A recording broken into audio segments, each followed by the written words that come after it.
오늘의 이야기 안녕하세요. 깊이 있는 지혜와 성찰의 시간, 마음의 정원에 오신 것을 환영합니다. 우리는 살아가면서 수많은 것들에 마음을 두고 애착을 갖게 됩니다. 때로는 그것이 기쁨을 주지만 더 많은 경우 우리를 깊은 고통 속으로 밀어넣기도 하죠. 그런데 이상하지 않습니까? 고통의 근원임을 알면서도 우리는 왜 그 애착의 끈을 놓지 못하는 걸까요? 오늘 우리는 이 오래된 질문, 집착은 무엇이며 왜 우리에게서 떠나지 않는가에 대해 깊이 탐구해보고자 합니다. 이 성찰의 여정을 시작하기에 앞서 만약 이 이야기가 당신의 마음에 울림을 준다면 이 지혜를 주변의 다른 이들과도 함께 나누어 주시길 바랍니다. 지혜의 빛을 나누는 것은 또 다른 영혼의 길을 밝혀주는 아름다운 일입니다. 저희 채널을 구독하시면 앞으로도 계속될 이 깊은 사색의 여정에 함께 하실 수 있습니다. 여러분의 삶에 평온과 깨달음이 깃들기를 기원하며 이제 시작하겠습니다. 첫 번째 질문입니다. 이 애착이라는 것은 도대체 무엇일까요? 그것이 이토록 큰 고통을 만들어낸다면 왜 우리는 그것을 떨쳐내지 못하는 것일까요? 그 이유는 놀랍게도 인간의 깊은 본성에 있습니다. 인간은 텅 비어있는 상태, 즉 공허함을 견디기보다는 차라리 고통으로라도 가득 차 있는 상태를 더 선호하기 때문입니다. 우리는 텅 비는 것을 병적으로 두려워합니다. 그 빈 공간을 채우는 것이 설령 쓰디 쓴 고통일지라도 말입니다. 행복이 찾아오지 않는다면 어쩔 수 없지. 차라리 고통이라도 좋아. 하지만 내 손에 무언가 잡을 것은 있어야 해. 기댈 곳이 필요해. 만약 그 고통마저 사라져버린다면 당신은 거대한 공허함 속으로 빨려 들어갈 것이라 느끼기 때문입니다. 행복이라는 저편의 강둑은 너무나 멀게만 느껴지고 고통이라는 이편의 강둑은 바로 당신이 서 있는 곳입니다. 그래서 우리는 길을 잃을까 두려워 바로 곁에 있는 것, 즉 고통을 붙잡게 됩니다. 이 무한한 우주 속에서 나라는 존재가 사라져버릴까 봐 두려운 것입니다. 물에 빠진 사람이 지푸라기라도 잡는다는 말이 있지 않습니까? 당신에게 고통은 바로 그 지푸라기입니다. 사실 그 지푸라기는 당신을 구해줄 아무런 힘이 없는데도 말입니다. 당신은 고통을 통해 계속해서 고통만을 얻고 있지만 동시에 무언가를 얻고 있다는 착각에 빠집니다. 아무것도 없는 것보다는 뭐라도 있는 것이 낫다는 생각. 이것이 우리가 고통의 정체를 알면서도 그것을 꽉 붙들고 있는 첫 번째 이유입니다. 한번 상상해 보십시오. 어느 날 당신의 내면에서 모든 고통과 걱정이 남김없이 사라졌다고 말입니다. 당신은 과연 평온을 느낄까요? 아닐 겁니다. 오히려 당신은 안절부절 못하고 혼란에 빠지며 그 고요함을 견디지 못할 것입니다. 그리고는 곧 새로운 고통거리를 찾아 헤매거나 없다면 스스로 만들어내기까지 할 겁니다. 우리는 고통 없이는 살아갈 수 없는 존재가 되어버렸기 때문입니다. 더 깊은 이유는 고통이 없으면 나라는 존재, 즉 자아가 존재하지 않기 때문입니다. 우리의 자아는 고통을 먹고 삽니다. 고통은 자아의 피가 되어 흐르고 뼈와 살이 됩니다. 고통이 없는 곳에 나는 없습니다. 당신이 고통을 붙드는 이유는 바로 그 고통에 기대어 나라는 존재감을 확인하기 때문입니다.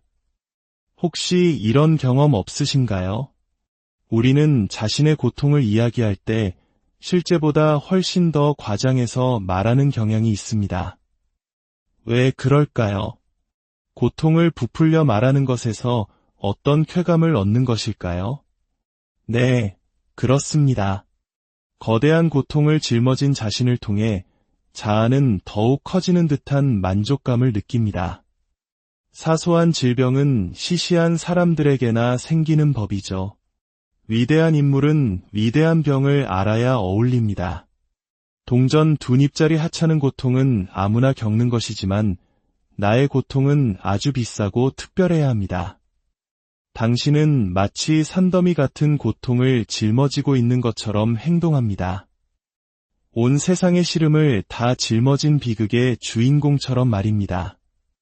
누군가 당신의 고통을 별것 아닌 것으로 치부하려 하면 당신은 분노하고 결코 그를 용서하지 않습니다. 인간이란 참으로 기묘한 존재입니다. 당신이 슬픔에 잠겨 자신의 고통을 토로할 때 듣는 이가 무심한 표정을 짓거나 건성으로 들으면 마음에 상처를 입습니다. 내가 이렇게 힘든데 내 이야기를 들어주지도 않다니 이 상처의 본질은 상대방이 당신의 자아, 즉 당신의 거대한 고통을 인정해주지 않는다는 데 있습니다. 우리는 고통을 통해 타인의 관심을 끌어들입니다. 이 방법은 아주 어릴 적부터 우리 마음속에 깊이 각인됩니다. 아이들은 엄마와 아빠의 관심을 받고 싶을 때 침대에 누워 머리가 아프다고 꾀병을 부립니다. 아프다고 해야 부모님이 곁에 와서 머리를 쓰다듬어 주기 때문이죠. 이것은 비단 아이들만의 이야기가 아닙니다. 어떤 아내가 남편이 집에 돌아오자마자 머리가 아프다며 자리에 눕는 모습을 저는 여러 번 목격했습니다. 남편의 관심을 얻는 가장 확실한 방법이기 때문입니다. 머리가 아프다고 해야 남편이 옆에 앉아 걱정해주지 멀쩡할 때는 누가 누구 곁에 앉아 있겠습니까? 세상에는 할 일이 너무나도 많으니까요. 일단 당신이 고통을 통해 관심을 얻을 수 있다는 이 교묘한 방법을 배우게 되면 인간은 무엇이든 할 수 있게 됩니다. 수십 일간 단식을 하며 스스로를 괴롭히는 종교인들을 보십시오. 그들은 대중의 관심을 얻기 위해 아이들이나 아내들이 사용하는 것과 똑같은 심리적 기술을 사용하고 있는 것입니다. 어떤 성자가 30일 단식에 들어갔다는 소식이 들리면 당신은 그를 참배하러 갑니다. 그가 스스로 고통을 만들어냈고 마침내 당신의 관심을 끄는데 성공했기 때문입니다. 가게 일도 시장 볼 일도 많았지만 이제는 가야만 합니다. 사람들은 가시밭 위에 눕습니다. 그래야만 당신의 시선이 그들에게 머물기 때문입니다.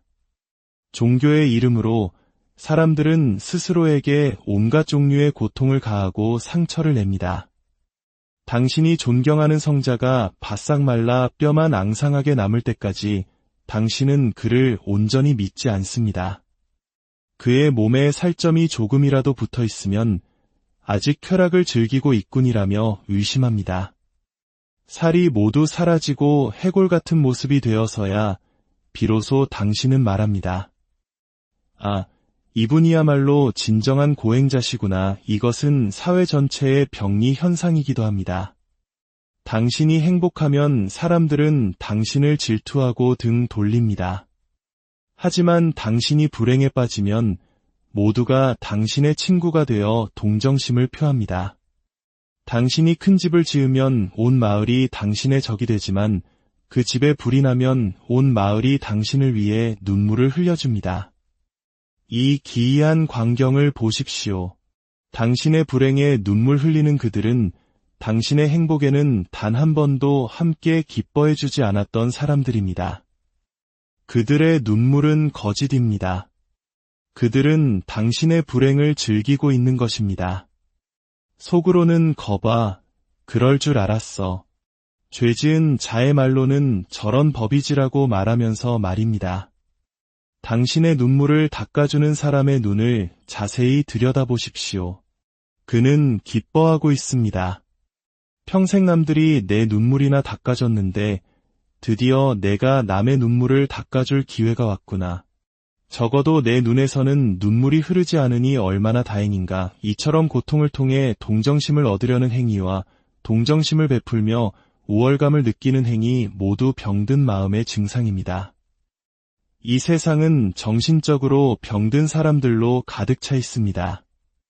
당신은 애착이 고통을 낳는다 는 말을 들어봤을 겁니다. 붓다나 예수 혹은 위대한 현자들에게서 말이죠. 하지만 그것은 당신의 것이 아닙니다.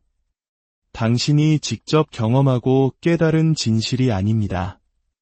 만약 당신이 애착이 정말로 손안의 정갈처럼 당신을 쏘아대는 독충이라는 것을 진실로 깨달았다면 어떻게 그것을 계속 붙들고 있겠습니까?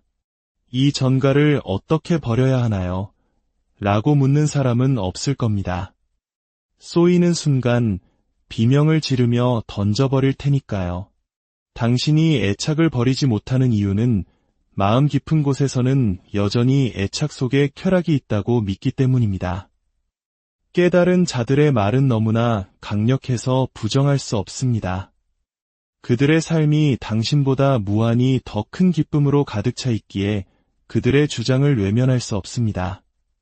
하지만 당신의 마음 깊은 곳에서는 또 다른 속삭임이 들려옵니다. 저런 말에 속지 마. 세상에는 아직 맛보지 못한 즐거움이 가득해. 오늘은 실패했지만 내일은 성공할지 몰라. 당신은 수많은 인파를 봅니다. 당신처럼 고통받으면서도 모두가 세상의 쾌락을 향해 달려가고 있습니다. 애착과 탐욕에 이끌려서 말이죠. 이 거대한 군중은 또 다른 증거가 됩니다. 저렇게 많은 사람들이 같은 방향으로 가고 있는데 틀렸을 리가 없어. 깨달은 자의 목소리는 희미해지고 군중의 함성이 당신의 마음을 다시 지배합니다. 애착이란 무엇입니까? 그것은 내 것이라는 마음입니다. 내가 가진 것을 잃지 않으려는 마음. 탐욕은 무엇입니까? 아직 내가 갖지 못한 것을 가지려는 마음. 이 둘은 욕망이라는 이름의 새가 가진 두 날개와 같습니다. 한 손으로는 이미 가진 것을 꽉 붙들고 다른 한 손으로는 아직 갖지 못한 것을 향해 뻗습니다. 인간은 이 양쪽의 힘에 찢겨 죽어갑니다. 하지만 이것은 제가 하는 말이 아니라 당신 스스로의 경험을 통해 알아야 합니다. 당신의 삶을 되돌아보십시오. 무언가를 붙잡으려 했을 때 바로 그때 당신은 고통스러웠습니다. 왜 붙잡으려 하면 고통이 따를까요?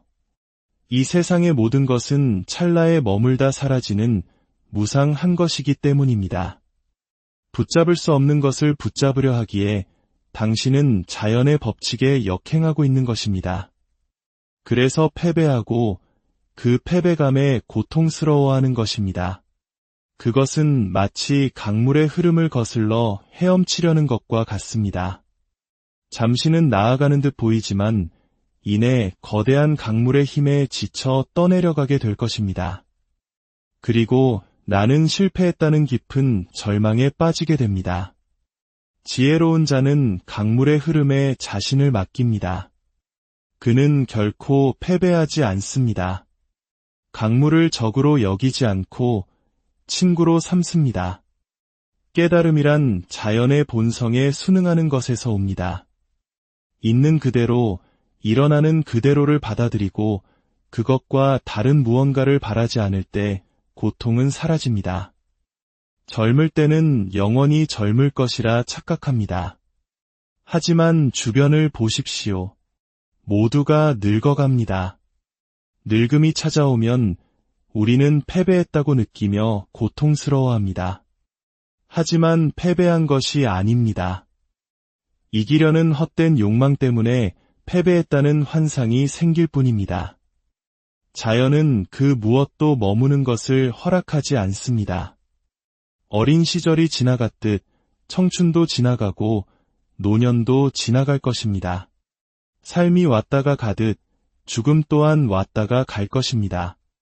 이 거대한 흐름을 있는 그대로 받아들이는 사람, 어떤 일이 일어나든 나는 그것에 만족한다고 말할 수 있는 사람, 그에게 무슨 고통이 있겠습니까? 사랑도 마찬가지입니다. 우리는 사랑이 변할까 봐 두려워합니다. 사랑은 살아있는 장미꽃과 같습니다. 아침에 피었다가 저녁에 지는 그 생명력 자체가 아름다운 것입니다.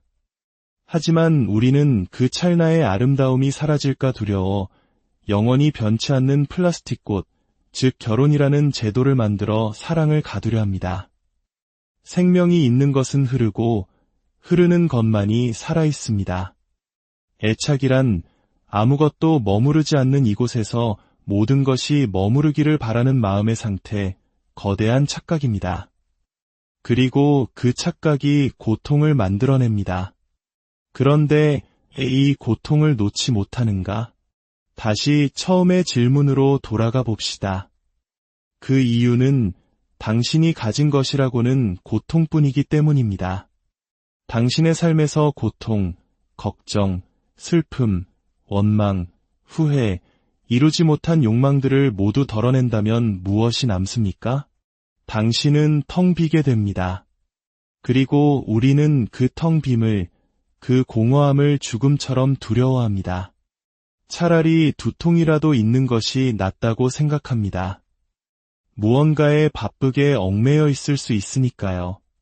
당신이 진정으로 두려워하는 것은 이것입니다. 만약 내가 모든 집착을 내려놓고 내면으로 들어갔는데 그곳에 아무것도 없다면 성자들이 말하는 신도, 천국도, 지극한 환희도 없고 텅 빈 암흑뿐이라면 바깥 세상에서는 이미 행복을 찾지 못했는데 내면마저 비어있다면 더 이상 살아갈 이유가 없지 않은가? 이 두려움 때문에 우리는 바깥으로만 끊임없이 내달립니다.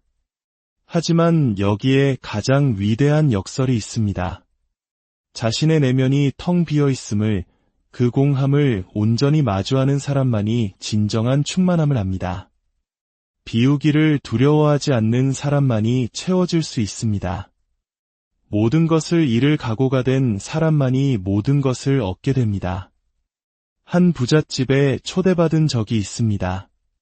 그 집은 세상의 온갖 귀한 물건들로 가득 차 있었지만 발 디딜 틈조차 없는 창고와 같았습니다. 저는 주인에게 말했습니다. 이 방의 물건들을 모두 치워주실 수 있겠습니까? 그는 슬픈 얼굴로 말했습니다. 그러면 방이 텅 비게 될 텐데요. 제가 대답했습니다. 아닙니다. 방이 텅 비는 것이 아니라 비로소 방이 되는 것입니다. 물건들이 사라지자 그 방은 사물 대신 공간과 여백으로 가득 찼습니다. 그것은 다른 종류의 충만함이었습니다.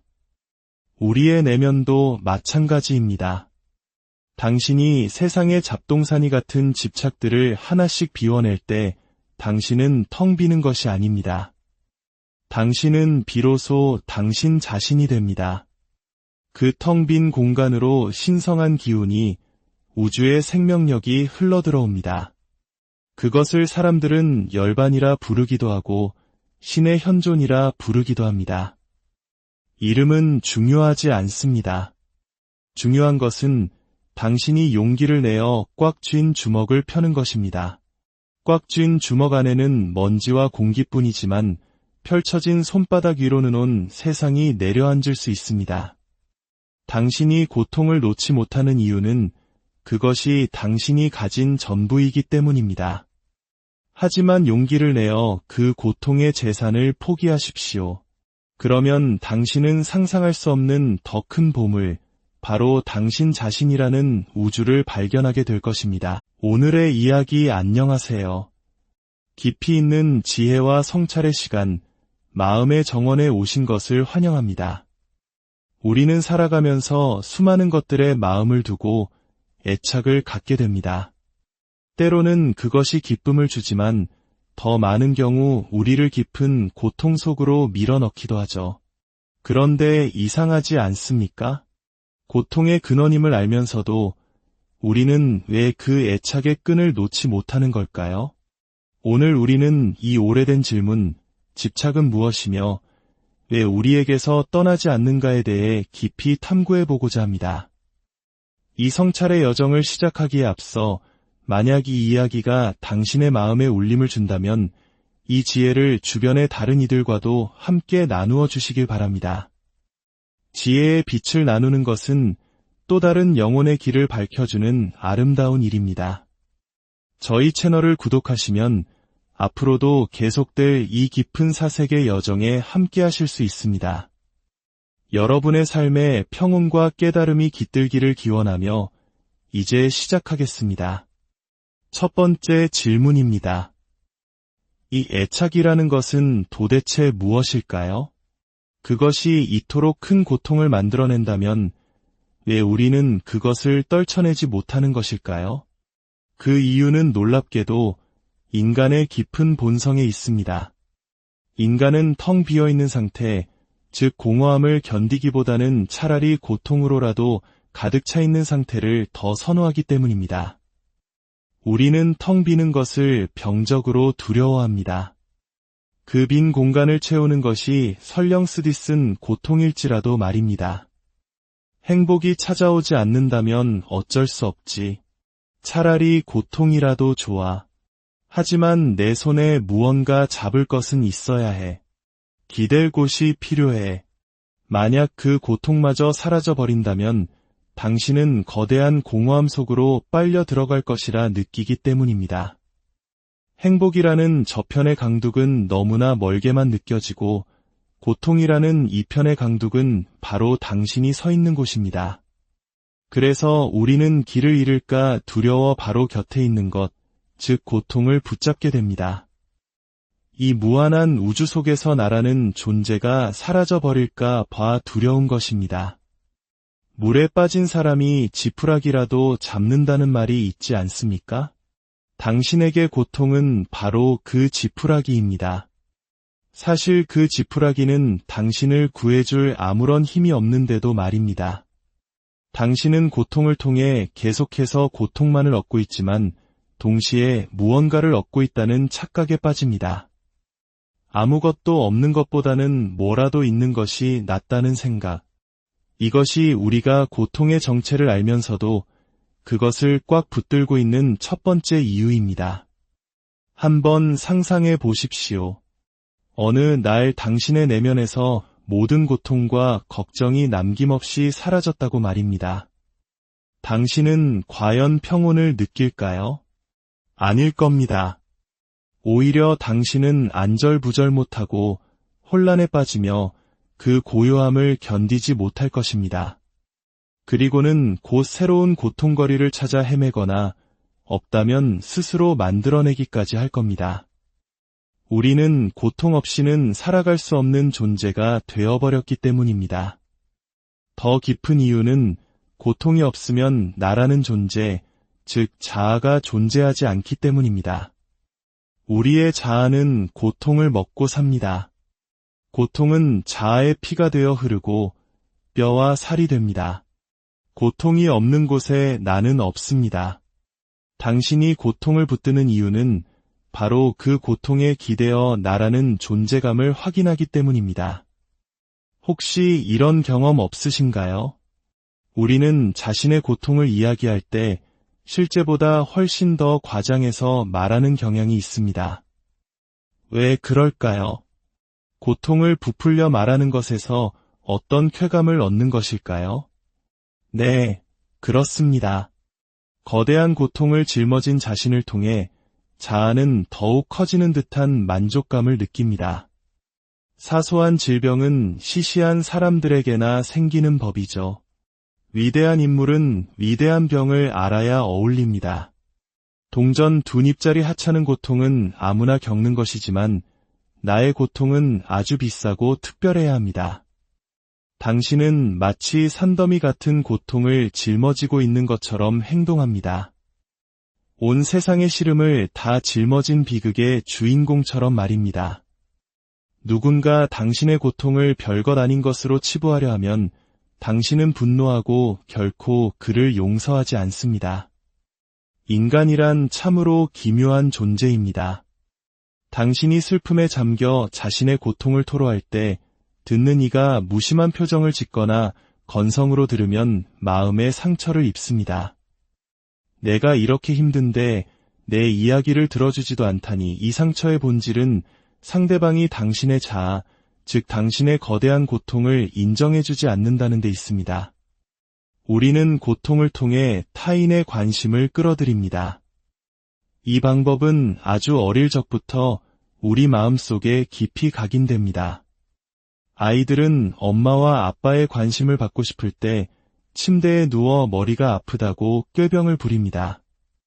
아프다고 해야 부모님이 곁에 와서 머리를 쓰다듬어 주기 때문이죠. 이것은 비단 아이들만의 이야기가 아닙니다. 어떤 아내가 남편이 집에 돌아오자마자 머리가 아프다며 자리에 눕는 모습을 저는 여러 번 목격했습니다. 남편의 관심을 얻는 가장 확실한 방법이기 때문입니다.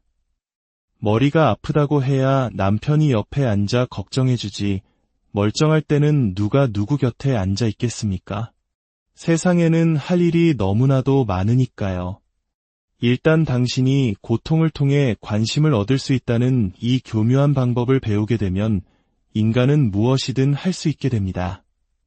수십 일간 단식을 하며 스스로를 괴롭히는 종교인들을 보십시오. 그들은 대중의 관심을 얻기 위해 아이들이나 아내들이 사용하는 것과 똑같은 심리적 기술을 사용하고 있는 것입니다. 어떤 성자가 30일 단식에 들어갔다는 소식이 들리면 당신은 그를 참배하러 갑니다. 그가 스스로 고통을 만들어냈고 마침내 당신의 관심을 끄는 데 성공했기 때문입니다. 가게 일도 시장 볼 일도 많았지만 이제는 가야만 합니다. 사람들은 가시밭 위에 눕습니다. 그래야만 당신의 시선이 그들에게 머물기 때문입니다. 종교의 이름으로 사람들은 스스로에게 온갖 종류의 고통을 가하고 상처를 냅니다. 당신이 존경하는 성자가 바싹 말라 뼈만 앙상하게 남을 때까지 당신은 그를 온전히 믿지 않습니다.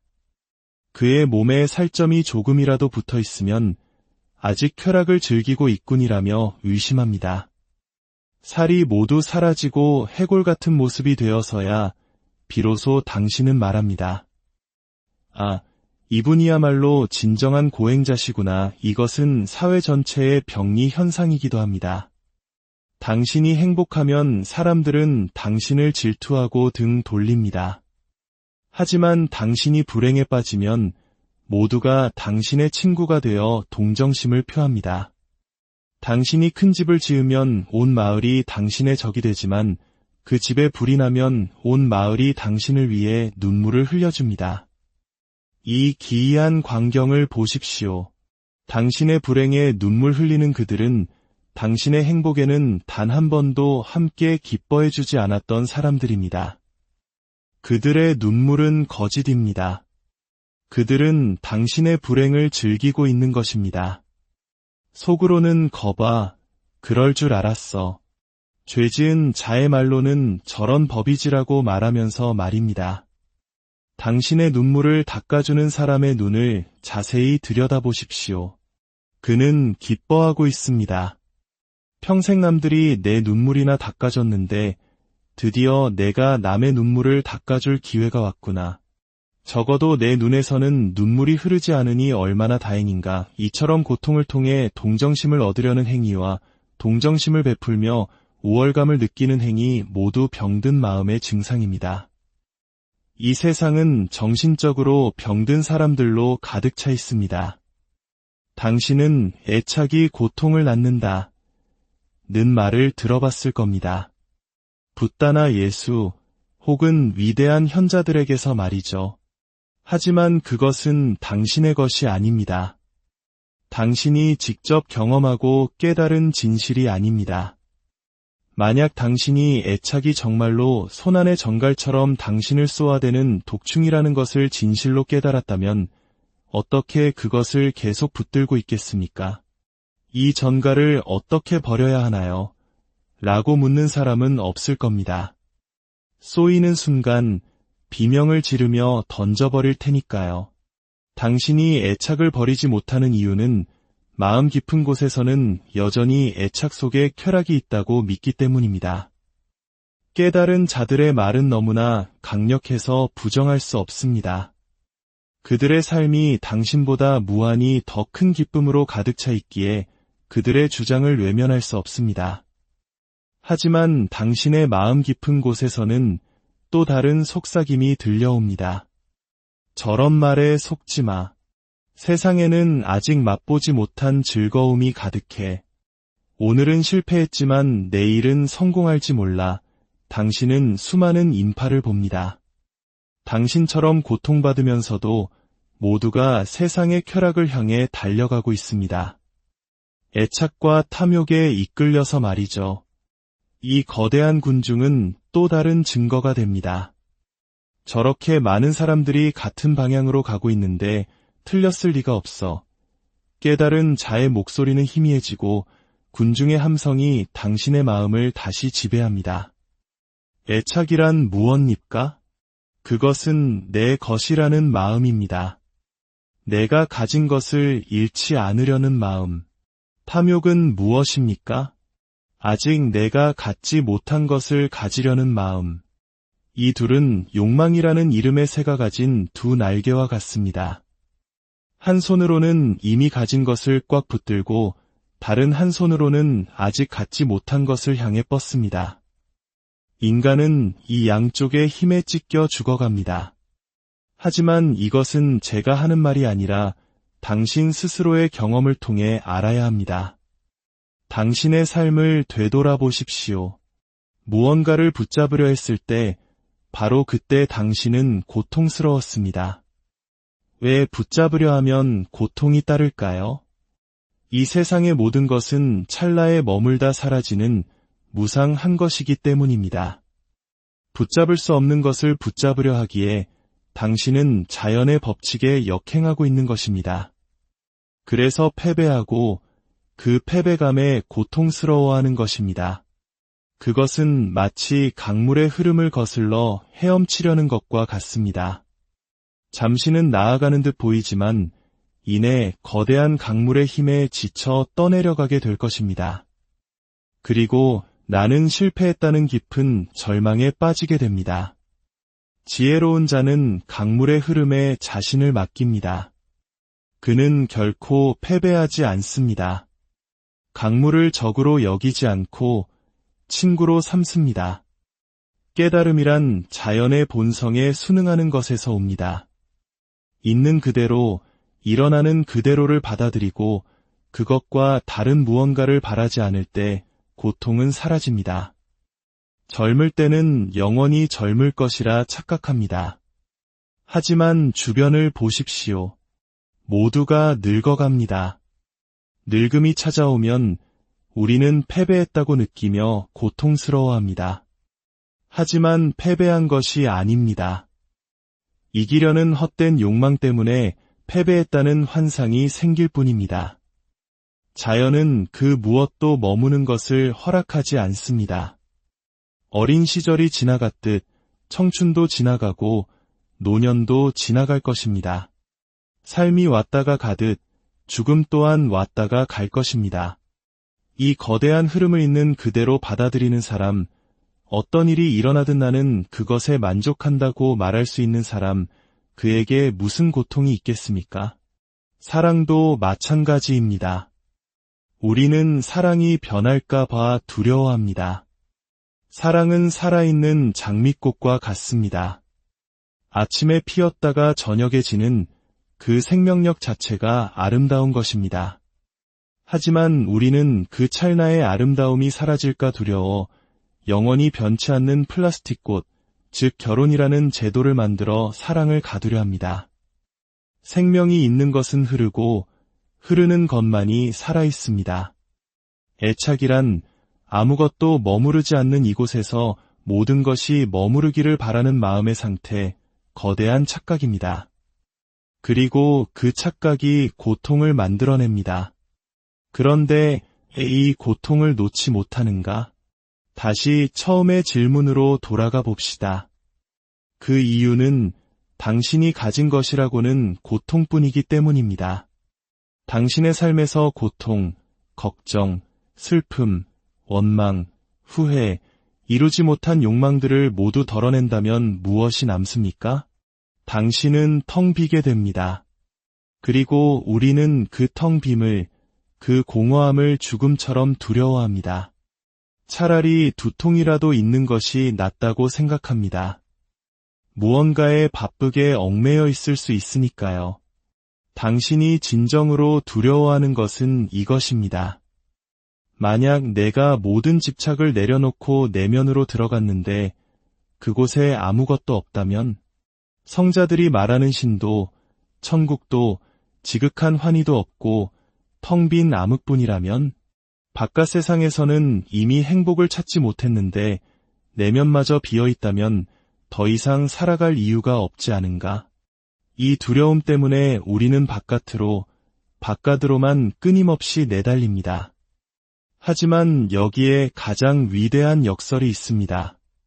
자신의 내면이 텅 비어 있음을, 그 공함을 온전히 마주하는 사람만이 진정한 충만함을 압니다. 비우기를 두려워하지 않는 사람만이 채워질 수 있습니다.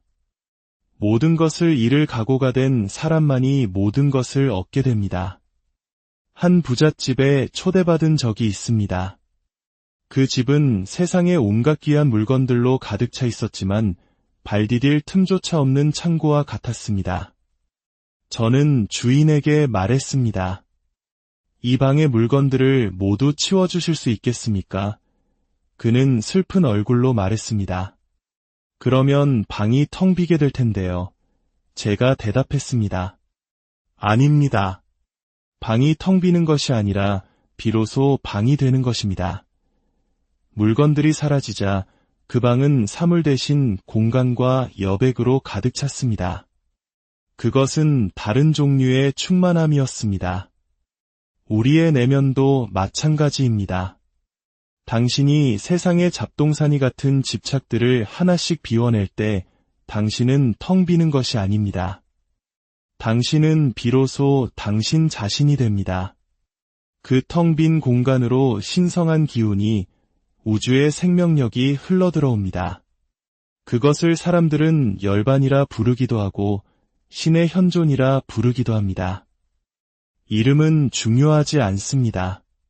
중요한 것은 당신이 용기를 내어 꽉 쥔 주먹을 펴는 것입니다. 꽉 쥔 주먹 안에는 먼지와 공기뿐이지만 펼쳐진 손바닥 위로는 온 세상이 내려앉을 수 있습니다. 당신이 고통을 놓지 못하는 이유는 그것이 당신이 가진 전부이기 때문입니다. 하지만 용기를 내어 그 고통의 재산을 포기하십시오. 그러면 당신은 상상할 수 없는 더 큰 보물, 바로 당신 자신이라는 우주를 발견하게 될 것입니다. 오늘의 이야기 안녕하세요. 깊이 있는 지혜와 성찰의 시간, 마음의 정원에 오신 것을 환영합니다. 우리는 살아가면서 수많은 것들에 마음을 두고 애착을 갖게 됩니다. 때로는 그것이 기쁨을 주지만 더 많은 경우 우리를 깊은 고통 속으로 밀어넣기도 하죠. 그런데 이상하지 않습니까? 고통의 근원임을 알면서도 우리는 왜 그 애착의 끈을 놓지 못하는 걸까요? 오늘 우리는 이 오래된 질문, 집착은 무엇이며 왜 우리에게서 떠나지 않는가에 대해 깊이 탐구해보고자 합니다. 이 성찰의 여정을 시작하기에 앞서 만약 이 이야기가 당신의 마음에 울림을 준다면 이 지혜를 주변의 다른 이들과도 함께 나누어 주시길 바랍니다. 지혜의 빛을 나누는 것은 또 다른 영혼의 길을 밝혀주는 아름다운 일입니다. 저희 채널을 구독하시면 앞으로도 계속될 이 깊은 사색의 여정에 함께 하실 수 있습니다. 여러분의 삶에 평온과 깨달음이 깃들기를 기원하며 이제 시작하겠습니다. 첫 번째 질문입니다. 이 애착이라는 것은 도대체 무엇일까요?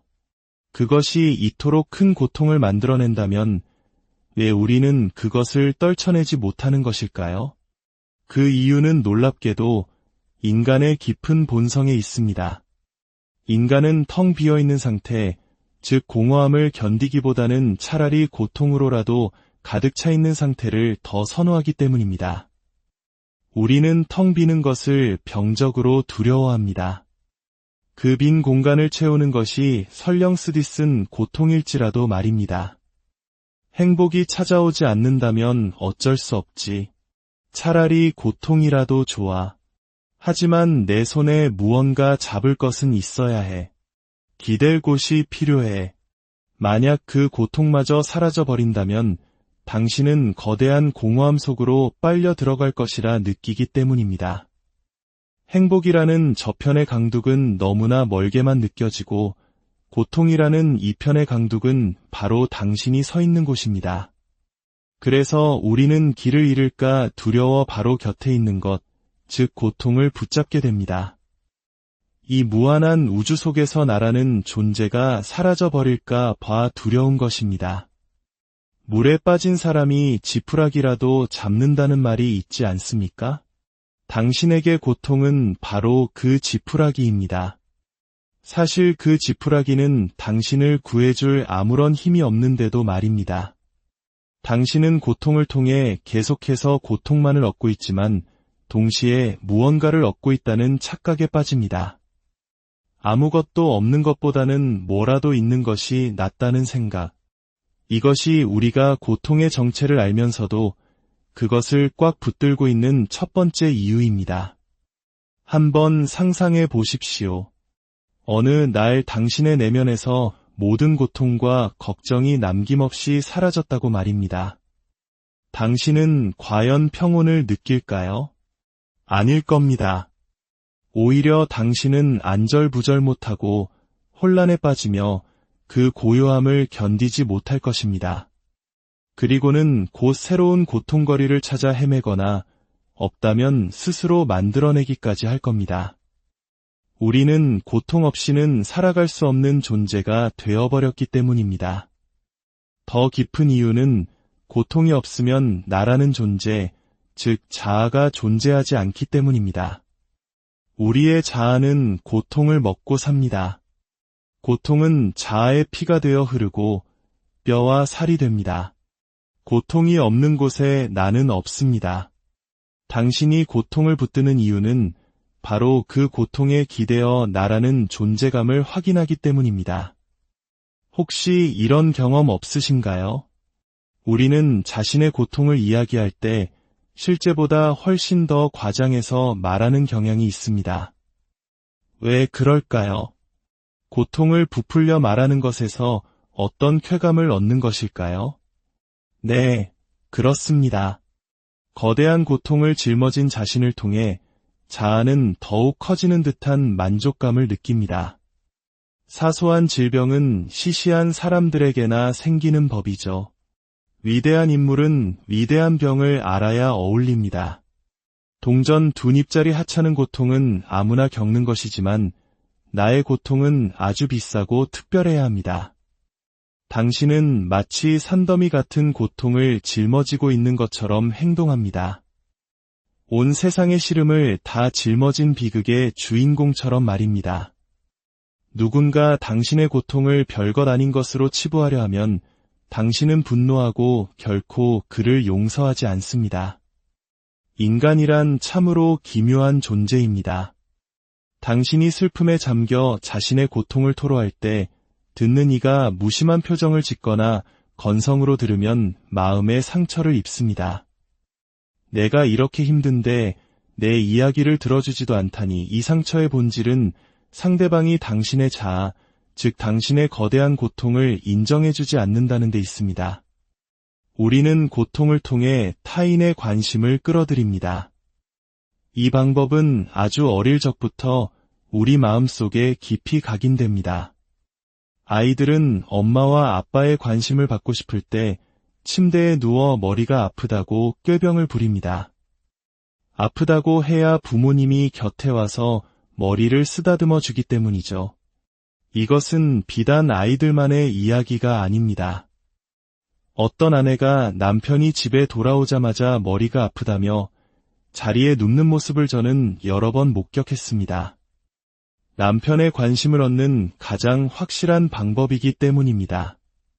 머리가 아프다고 해야 남편이 옆에 앉아 걱정해주지 멀쩡할 때는 누가 누구 곁에 앉아 있겠습니까? 세상에는 할 일이 너무나도 많으니까요. 일단 당신이 고통을 통해 관심을 얻을 수 있다는 이 교묘한 방법을 배우게 되면 인간은 무엇이든 할 수 있게 됩니다.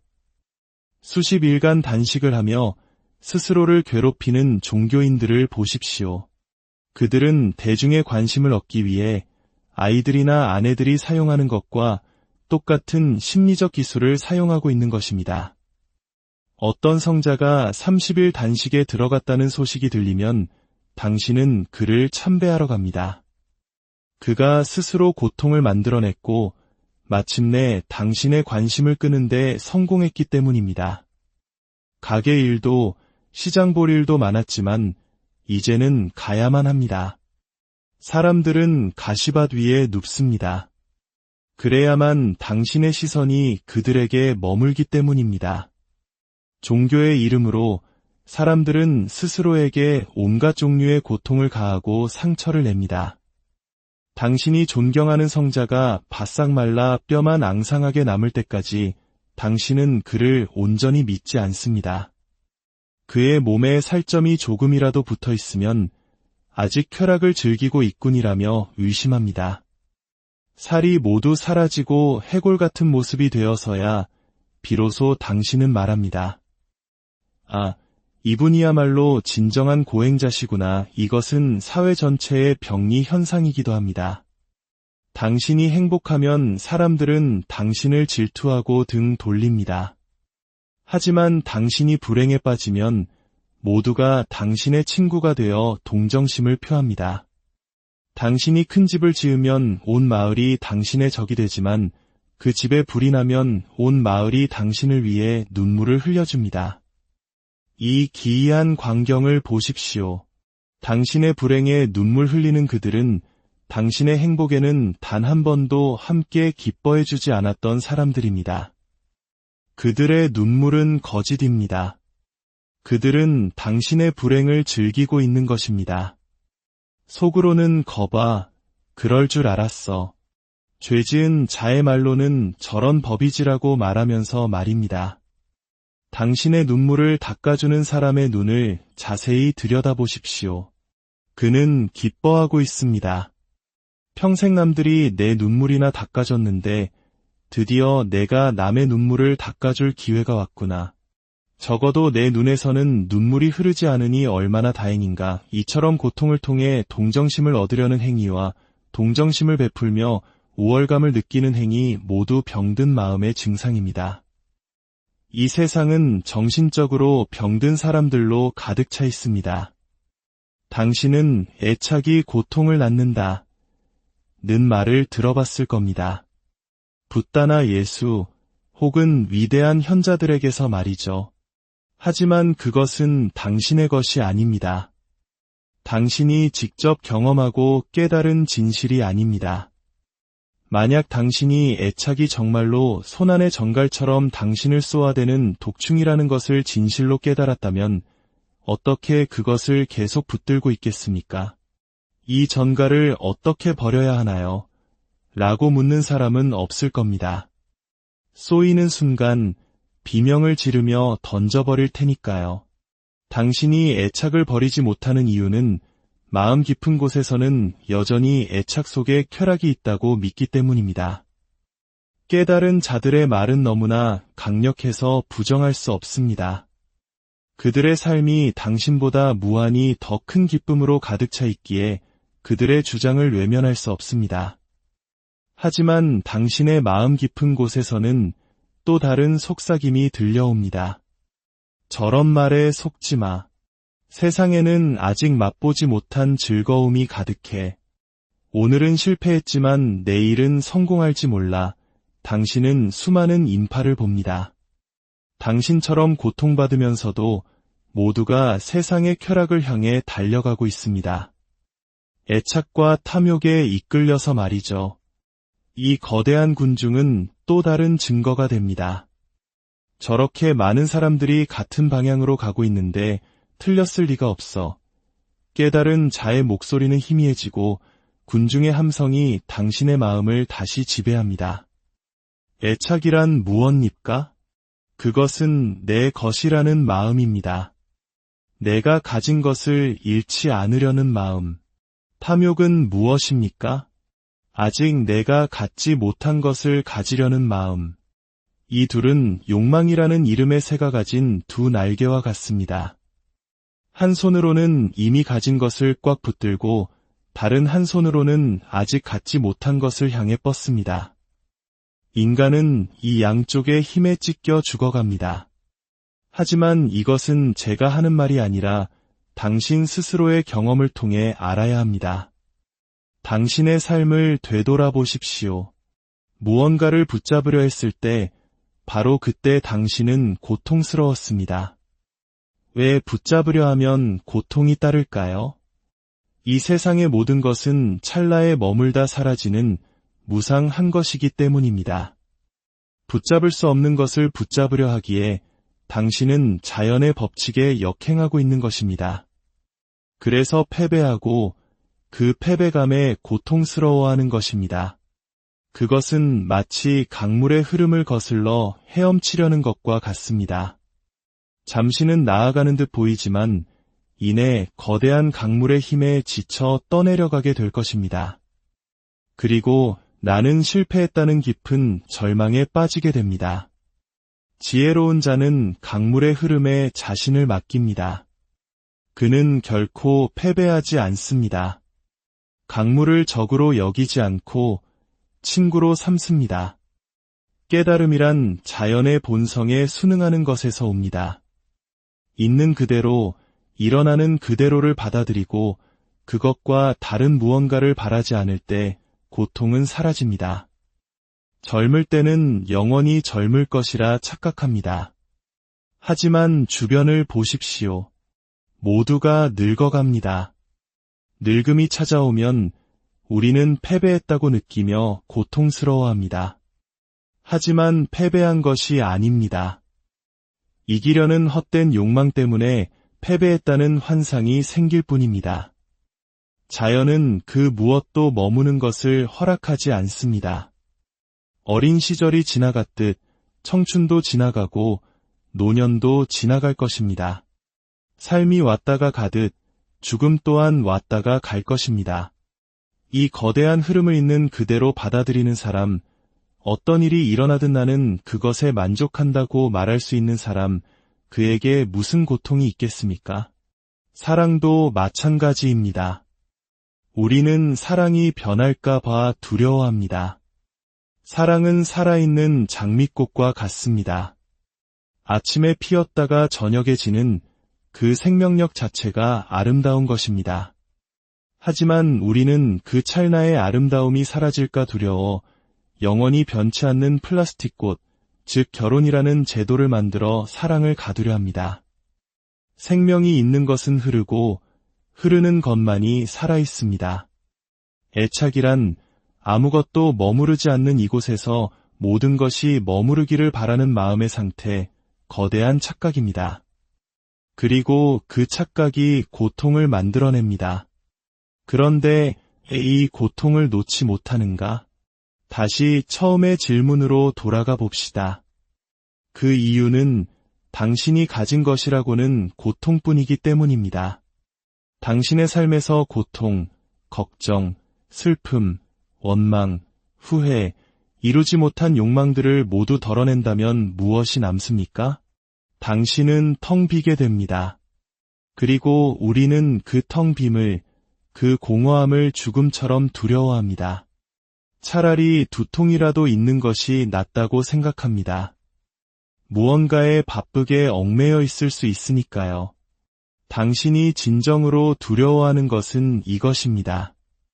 만약 내가 모든 집착을 내려놓고 내면으로 들어갔는데 그곳에 아무것도 없다면, 성자들이 말하는 신도, 천국도, 지극한 환희도 없고 텅 빈 암흑뿐이라면, 바깥 세상에서는 이미 행복을 찾지 못했는데 내면마저 비어있다면 더 이상 살아갈 이유가 없지 않은가?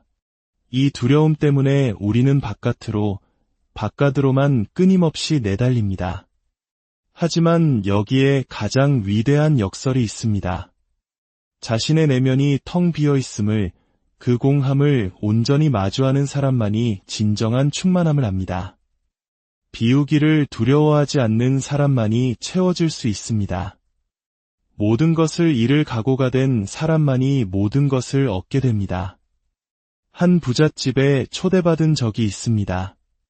그 집은 세상의 온갖 귀한 물건들로 가득 차 있었지만 발 디딜 틈조차 없는 창고와 같았습니다. 저는 주인에게 말했습니다. 이 방의 물건들을 모두 치워주실 수 있겠습니까? 그는 슬픈 얼굴로 말했습니다. 그러면 방이 텅 비게 될 텐데요. 제가 대답했습니다.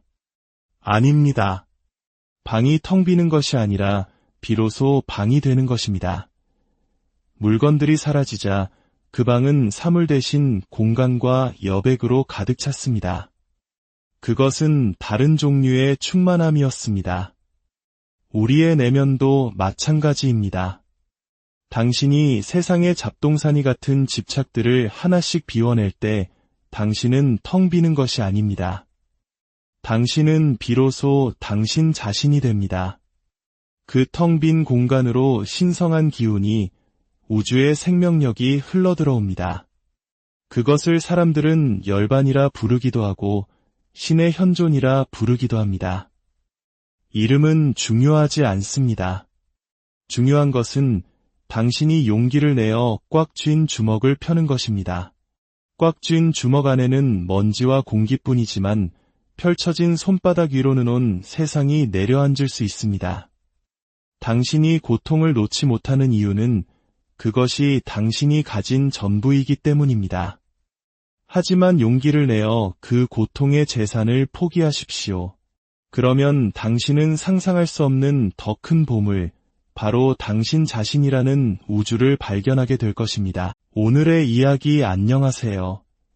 깊이 있는 지혜와 성찰의 시간, 마음의 정원에 오신 것을 환영합니다. 우리는 살아가면서 수많은 것들에 마음을 두고 애착을 갖게 됩니다. 때로는 그것이 기쁨을 주지만 더 많은 경우 우리를 깊은 고통 속으로 밀어넣기도 하죠.